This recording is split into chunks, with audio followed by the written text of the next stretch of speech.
Assalamualaikum warahmatullahi wabarakatuh. Waalaikumsalam. Alhamdulillahilladzi jama'ana fi masjid al-mabrur wa naj'alana Allahu minal mu'minina alladzina istaqamu 'ala as-siyami was-shadaqati ila yaumil ba'thi wan nusyur. Asyhadu an la ilaha illallah wahdahu la syarika lah wa asyhadu anna sayyidana Muhammadan abduhu wa rasuluh la nabiyya ba'da. Allahumma shalli wa sallim ala sayyidina Muhammadin afdali abdi syukur wa ala alihi wa sahbihi la yansa 'anil qubur wa yu'minu billahi anna dunya mata'un. Qala Allah Ta'ala fil Qur'anil 'azim wa huwa asdaqul qailin. A'udzu billahi minasy syaithanir rajim. Bismillahirrahmanirrahim. Mathalul ladzina yunfiquna amwalahum fi sabilillahi kamathali ammatin sab'a sanabila fi kulli sumbulatin mi'atu habbah. Wallahu yudha'ifu liman yasha' wallahu wasi'un 'alim. Wa qala Rasulullah sallallahu alaihi wasallam, man qama ramadhana imanan wa ihtisaban ghufira lahu ma taqaddama min dhanbi. Shadaqallahul azim wa shadaqa Rasulullahil karim wa nahnu ala dzalika minasyahidin. Rabbi shrah li sadri wa yassir li amri wahlul 'uqdatam min lisani yafqahu qawli. Amma ba'du. Suatu subuh pagi di sebuah masjid, seorang kakek tua baru selesai melaksanakan kewajibannya di masjid. Lalu beliau keluar. Seketika itu dia merasa sedih melihat sepatunya yang rusak. Di hatinya dia berkata, mengapa ya Allah kau berikan aku cobaan ini? Aku sudah rajin beribadah, tapi rezekiku tak seberapa. Tak sanggup pun aku mengganti sepatu ini. Sejenak dia mengeluh kepada Allah. Tak lama kemudian keluarlah seorang lelaki muda yang ternyata kakinya cacat. Di bahunya ada sebuah tongkat. Ternyata sambil berjalan anak muda ini berkata, alhamdulillah, hari ini ya Allah, walaupun kau berikan kakiku cacat, tapi kau berikan aku tangan yang kuat, sehingga aku sanggup menahan beban derita kehidupan ini. Istiqamahkanlah aku ya Allah atas bersyukur kepadamu. Seketika itu air mata sang kakek berlinang. Dia teringat firman Tuhan, Fabi ayyi ala'i rabbikuma tukadziban. Maka nikmat Tuhanmu yang mana yang engkau dustakan? Hari ini kita juga patut bersyukur atas nafas yang masih kita miliki, anggota tubuh yang masih kita punyai, dan kesempatan untuk beriktikaf di dalam rumah Allah yang Maha Suci. Patutlah kita hari ini bersyukur kepada Allah, memuji Allah, ucapkan alhamdulillah. Luar biasa Allah berikan kenikmatan kepada kita, terutama di bulan Ramadan. Di bulan Ramadan, walaupun banyak godaan, terkadang menyocok uroh dengan puasa, takalan keralut sangsang hibo kurma, takalan karet sangsang micalu. Tapi ini semua terbayar ketika kita berbuka puasa. Saat itu Allah hilangkan haus dan dahaga kita. Kenapa? Rasulullah juga bersabda, "Lis-shaimi farhatani, farhatun 'inda fitrihi wa farhatun 'inda liqa'i rabbih." Bagi orang berpuasa ada dua kesenangan. kesenangan ketika berbuka dan kesenangan ketika nanti berjumpa dengan Allah Subhanahu wa Ta'ala. Iringan sholat bernadakan salam akan selalu dan senantiasa kita sanjung sajikan kehadiran Nabi besar Muhammad Sallallahu Alaihi Wasallam, yang mana le Nabi Muhammad geberno gedanyo man qama ramadhana imanan wa ihtisaban ghufira lahu ma taqaddama min dhanbi. Barang siapa yang mendirikan bulan Ramadan ini dengan ibadah, dengan niat mencari ridha Allah, maka Allah akan ampunkan seluruh dosanya yang telah lalu. Cara ibadahnya bagaimana? Rasulullah mengajarkan dengan 3T. Apa itu 3T? T yang pertama tarawih. Tadi malam ada tarawih semua? Ada ya. T yang kedua tadarus. Itu anak-anak muda sampai menjelang subuh tadi masih tadarus. T yang ketiga tausiah. Dengarkan dakwah, dengarkan ceramah hari ini untuk menambah sedikit khasanah ilmu pengetahuan kita. Oh lun Ustaz nasi 3T Ustaz. Gimana 3T kan? 3T saya yang pertama beglam dong dan mercun Ustaz. Yang tidak mercun sudah doblium. Padahal kenikmatan mercun itu adalah di suara. Makanya seharusnya bagi yang bakar mercun, bakarnya dekat telinga. Ini makanya mungkin kita takutkan yang meledakkan bom kemarin mungkin termasuk 3T yang ini, bagian urut dan mercun. T yang kedua apa? Ya dung cewek.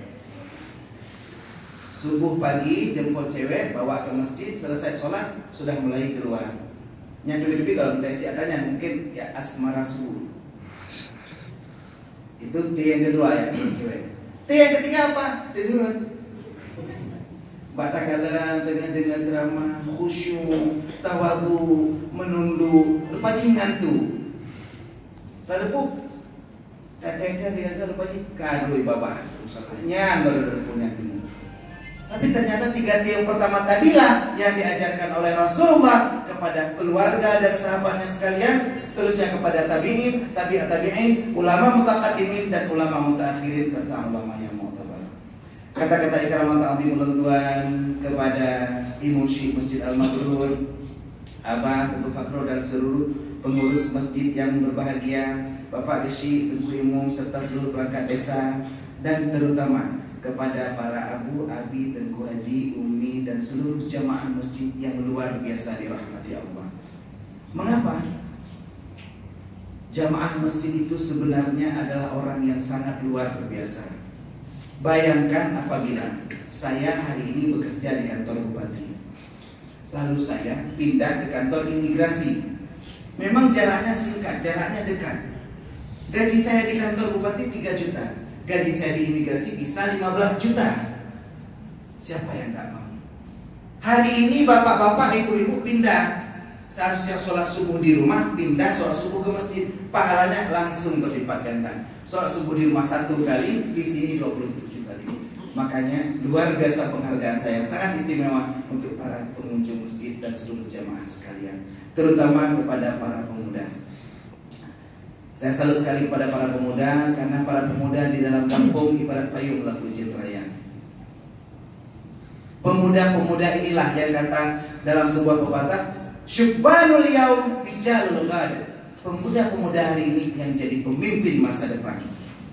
Nah, kalau pemudanya sudah rajin sholat ke masjid, insya Allah masa depan kita akan jauh lebih gemilang. Bahkan saya, dalam Sekjen Tasnafi Kota Losmen melaksanakan program di RRI Pro 2 95,2 FM. Itu bisa didengar di radio masing-masing, di HP masing-masing, di-download di aplikasi Play Store yaitu RRI Play. Kita buka pengajian Tasnafi setiap sore pukul 4, khususnya kepada para pemuda, karena segmen Pro 2 ini banyak pemuda. Bahkan saya sempat bertanya kepada penyiarnya, Bang, yang banyak nelpon, yang banyak request di bulan puasa itu apa?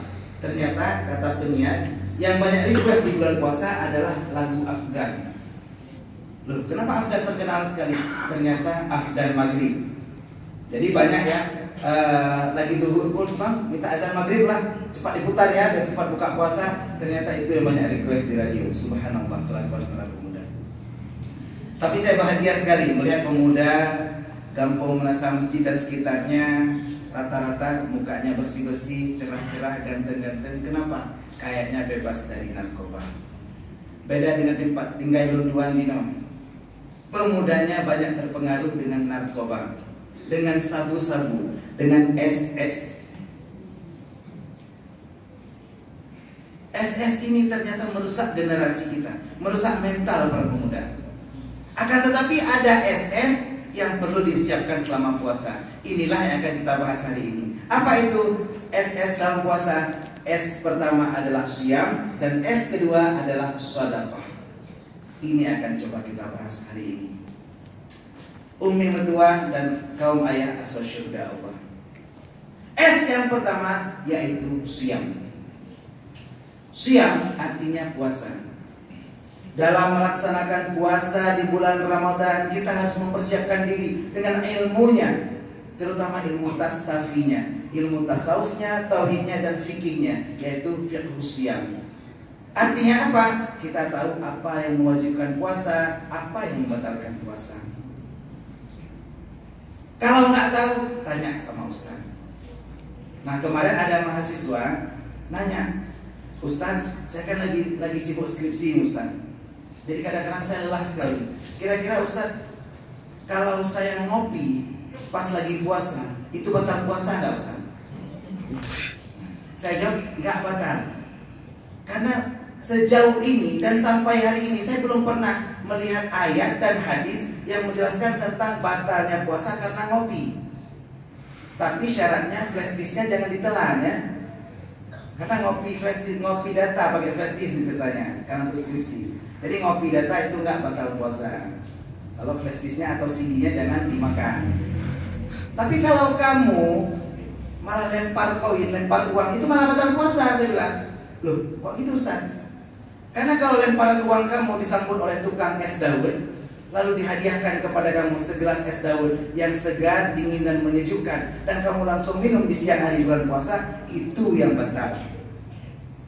Tapi Ustaz nggak mungkin saya tergoda dengan enaknya dan dinginnya es dawet di bulan puasa.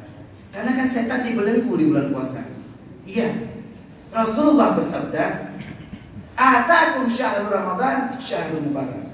Datang kepadamu bulan Ramadan, yaitu bulan yang berkah. Futihat abwabus sama, dibuka pintu langit. Wa ghulqat abwabun nar, dikunci pintu neraka. Wa sufidatis syayatin, dan setan-setan dibelenggu. Bagaimana setan dibelenggu di bulan puasa? Ternyata kata Imam Nawawi dalam kitab Minhaj Syarah Muslim dijelaskan bahwa yang dimaksud di situ setan seakan-akan terbelenggu karena kuatnya iman kita. Dalam bulan puasa iman mukmin meningkat sehingga setan tidak bisa berkata apa-apa. Contohnya begini, misalnya tadi saya diundang untuk ceramah subuh, lalu saya telah datang. Naiklah ke sini sahabat saya atau teman saya menggantikan saya. Setelah saya datang, saya duduk dalam shaf jamaah. Nah, begitu turun, yang ustaz ini akan ngomong sama saya, Ustaz, tadi saya nggak enak lah. Ada ustaz, saya grogi, seakan-akan mulut saya terkunci. Apakah mulutnya betul-betul terkunci? Ternyata tidak. Beliau grogi melihat saya. Nah, itulah yang dilakukan oleh setan. Setan grogi dan tidak bisa berbuat apa-apa karena iman kita meningkat saat bulan puasa. Nah, ini biasa terjadi dan bisa kita rasakan saat kita puasa sunat. Kita puasa sunat, ada yang nawarin ngopi. Udah pada ngopi belum? Ya. Ada yang nawarin kita, oh, ana shaim. Saya puasa, nggak ngopi saya. Yuk, makan yuk bro. Lah, ana shaim. Kita lagi puasa sunat, kita berkeras, nggak mau makan, ana shaim. Tapi aku yang bayar. Kalau gitu boleh, nggak apa-apa. Kalau dibayarin nggak apa-apa. Nah, segitunya iman kita. Nah, ternyata memang luar biasa fadilah kita menjaga tantangan di bulan Ramadan ini. Karena kalau kata tantangan di bulan Ramadan itu berat, kamu nggak akan sanggup, biar aku saja. Ramadan 1990. Nah, Ramadan ini berat sekali. Kenapa? Karena Ramadan ini bulan metamorfosa.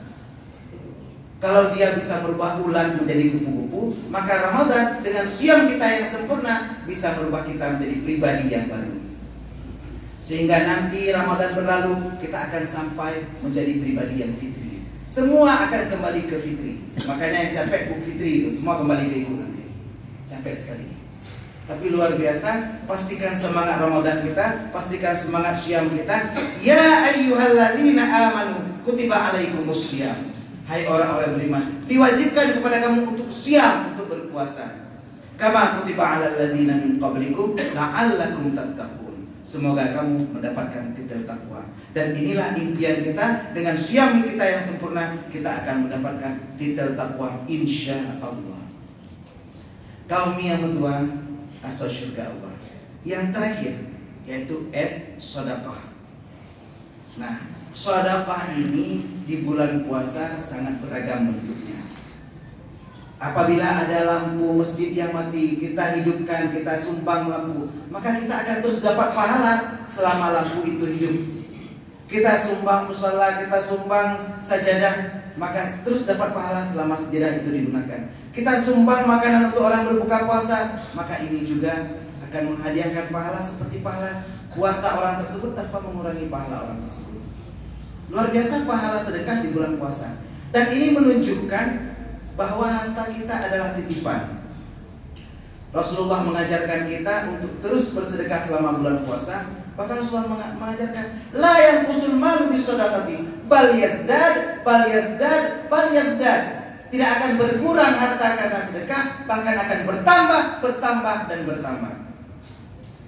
Sangat kita sayangkan ada beberapa jamaah yang mungkin ke masjidnya ingat, tapi bawa uangnya lupa. Jadi bajunya sudah baju gamis, sudah pakai surban, bahkan bawa tasbih lagi. Semua ingat, yang lupa uang sedekah. Sudah bawa tasbih, dulu duduk dalam saf, putar tasbihnya, berwirid, berzikir. Pas di ujung sana lihat kotak celeng, kotak amal itu sudah mulai jalan. Mulai ada tasbihnya, sama dengan subhanallah, subhanallah, subhanallah. Kotak celengnya dekat, astagfirullah, astagfirullah, astagfirullah. Kotak celengnya lewat baru alhamdulillah, alhamdulillah. Karena memang luar biasa godaan kita untuk mengeluarkan celengan ini, mengeluarkan sedekah kita. Terkadang kalaupun kita rela mengeluarkan, maka kita akan beli nominal terkecil. Padahal kalau kita semua mau mengeluarkan, seandainya kita mau sedekah 10.000 saja, ada jamaah 500 orang, berarti kita dapat uang sekali sholat 5 juta. Kita sedekah ke yang tausiah misalnya 1 juta, itu minimal yang tausiahnya dari sahur tadi sudah dari sini, saking rajinnya 1 juta dapat. Tapi itu untuk orang lain aja. Kalau saya insya Allah ceramah hari ini ikhlas. Saya ikhlas sekali dan tidak memikirkan bayaran. Betul Pak Ibu? Saya ikhlas dan tidak pikir bayaran. Kenapa? Yang memikirkan bayaran pastinya panitia. Kalau saya pikir bayaran, nanti saya panitia juga. Jadi saya cukup ceramah aja, nanti biar panitia mikir bayaran untuk saya. Intinya saya ikhlas, dan inilah yang harus ditanamkan, bahwa kita harus ikhlas mengeluarkan harta kita yang terbaik. Kalau kita kasih milih-milih, ini ada uang 100.000, 50.000, 20.000, 10.000, 5.000, 2.000. Kita sedekah yang 2.000. Lalu kita berdoa, ya Allah, bertambah dalam surga ya Allah. Sedekah 2.000 ya. Orang yang sedekah 5 juta aja doanya biasa aja, masukkan aku dalam surga ya Allah, amin. Udah. Tapi yang 2.000 sampai dari ya Allah, nggak malu sama Allah. Sedekah 2.000 minta surga. Ustaz kan wajar, bisa aja kalau Allah memberikan surga dengan 2.000. Iya bisa, tapi mungkin surganya yang dekat WC. Karena itu lebih sedikit daripada sumbangan WC. Bayangkan kita sembahyang di musola kota, di situ ada toiletnya. Ditulis buang air kecil 2.000, buang air besar 3.000. Sedekah kita lebih kecil daripada buang air besar 3.000. Bahkan kalau kita keluar, colok uang 3.000, ditanya sama jaga toilet, Bang tadi ngapain? BAB, abang colok berapa? 3.000, kurang, colok 5.000. Kenapa? Sambil BAB pasti ada buang air kecil juga kan? Colok 5.000. Nah BAB aja nggak bisa lagi 3.000, sudah 5.000. Sedekah kita masih bertahan 2.000. Lalu mereka berkata, Ustaz pandainya ngomong aja. Ustaz mau nggak sedekah juga? Oke, hari ini kita akan coba sedekah. Saya mau bersedekah kepada para jamaah, terutama adik-adik kalau bisa. Jadi di sini tadarusnya sudah lewat Al-Baqarah, sudah lewat ya. Sudah sampai kalau surat Nas belum? Al-Baqarah sudah lewat pasti ya. Saya mau tanya, dalam surat Al-Baqarah ada satu ayat yang menjelaskan kelipatan pahala sedekah. Itu di luar Ramadan bisa sampai 700 kali. Siapa di antara para jamaah ataupun adik-adik yang bisa menghafal ayat itu maju ke depan? Di sini saya akan bersedekah 2.000. Oh, enggak, 50.000. Siapa yang bisa ayat tersebut? Ayat yang menjelaskan kelipatan pahala sedekah sampai 700 kali. Ada yang bisa? Bisa ada yang bisa satu pun. Bapak-bapak juga boleh. Kalau adik-adik ada yang bisa, bapak-bapak ini kan banyak kali hafid Quran. Kalau ibu-ibu atau kaum wanita yang nggak bisa boleh di situ, nggak usah maju. Oh ini ada yang maju. Alhamdulillah. Silakan deh. Oh bukan.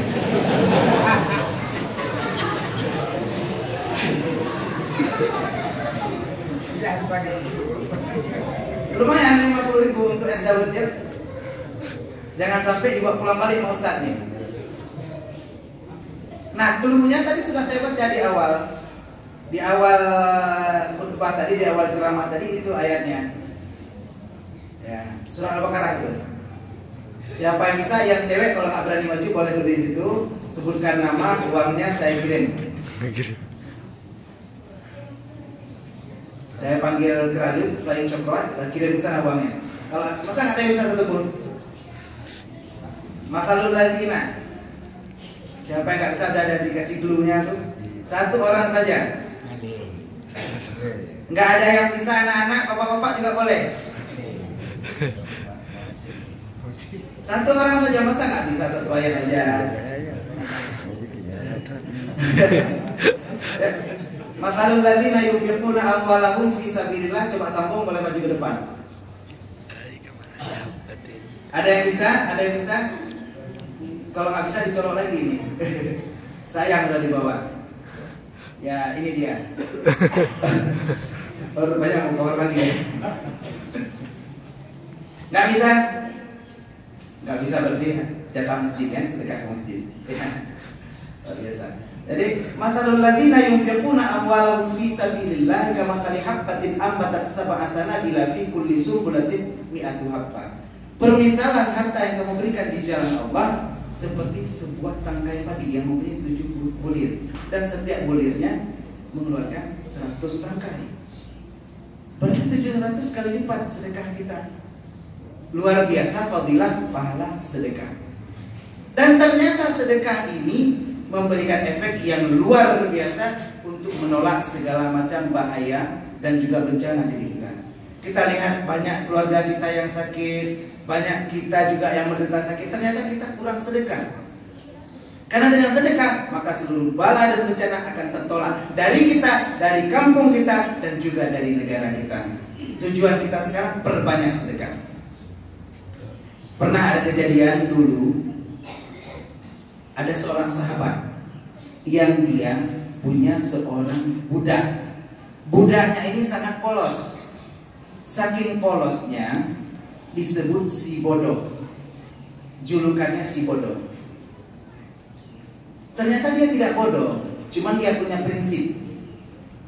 Janganlah kamu bergantung pada manusia, karena bayanganmu pun akan berpisah darimu ketika gelap. Dan selama kamu berjalan lurus, jangan pedulikan orang lain yang berkata bahwa bayanganmu miring. Nah, karena kepolosannya ini dia disebut si bodoh. Suatu hari sahabat ini memerintahkan budaknya untuk mengutip tagihan hutang di kampung yang agak jauh. Tolong kamu tagih hutang, di sana ada beberapa orang namanya ini, kamu tagih. Lalu uangnya kamu gunakan untuk membeli sesuatu yang saya belum punya. Uangnya kamu gunakan untuk membeli sesuatu yang saya belum punya. Pergilah si polos ini ke kampung tersebut. Setelah ditagihnya semua, dia pun pulang. Dia lalui beberapa kampung, 1, 2, dia lalui beberapa kampung. Sesampai di tengah jalan dia berpikir, tuanku ini orang yang kaya raya. Dia memiliki semua apa yang ada. Apa yang belum dia punya ya? Akhirnya akhirnya dia gunakan uang tersebut untuk bersedekah. Seluruh uangnya dia bagi-bagikan untuk semua orang kampung. Dia pun pulang. Hari berganti hari, bulan berganti bulan. Akhirnya si tuan ini miskin, dia bangkrut. Saking bangkrutnya sampai dia diusir dari desa. Dia kehilangan seluruh anak buahnya, yang tinggal hanya satu, si polos tadi. Pergilah dia bersama si polos itu menyusuri jalan setapak demi setapak sampai akhirnya tiba di sebuah desa. Sesampainya di sana mereka dijamu dengan sangat hebat. Mereka diberikan fasilitas yang sangat mewah. Sampai si tuan ini pun kebingungan. Kenapa kok saya dijamu di sini, diperlakukan dengan sangat istimewa, padahal saya di kampung saya sendiri pun diusir? Kata si polos tadi, ingatkah Tuan, inilah yang Tuan sampaikan amanah kepada saya. Tolong belikan saya sesuatu yang belum saya punya. Semua uang kemarin saya belikan seluruh kasih sayang yang ada dari penduduk desa. Ternyata kasih sayang dari manusia pun dapat diraih dengan sedekah. Inilah maksud hadis kursi yang disampaikan dalam firman Allah, irhamu man fil ard yarhamukum man fis sama. Sayangilah semua orang yang ada di bumi, maka Allah yang sangat bijaksana akan selalu menyayangimu sepanjang masa. Semoga kita bisa mengistiqomahkan sedekah dan juga siam agar kita mencapai pahala dan titel takwa dan juga memperoleh keberkahan dari Allah dan juga manusia. Inilah saja yang dapat saya sampaikan pada kesempatan singkat ini. Semoga SS, siam dan sedekah memberikan kita dua manfaat, yaitu titel takwa dan keselamatan dari Allah dan juga manusia. Untuk para adik-adik, mungkin analogi yang paling gampang itu yaitu dengan menonton film Upin dan Ipin. Kita lihat di film Upin dan Ipin, itu ada Tuk Dalang yang gemar bersedekah, dan juga ada keluarga Atuk dan Kak Ros yang gemar melakukan siam selama bulan puasa, ya. Gemar melakukan siam, yaitu puasa. Walaupun terkadang saat taraweh Upin dan Ipin bermain-main, oleh Kak Ros dilempar sepatu. Hadanallahu wa iyyakum ajmain. Assalamualaikum warahmatullahi wabarakatuh.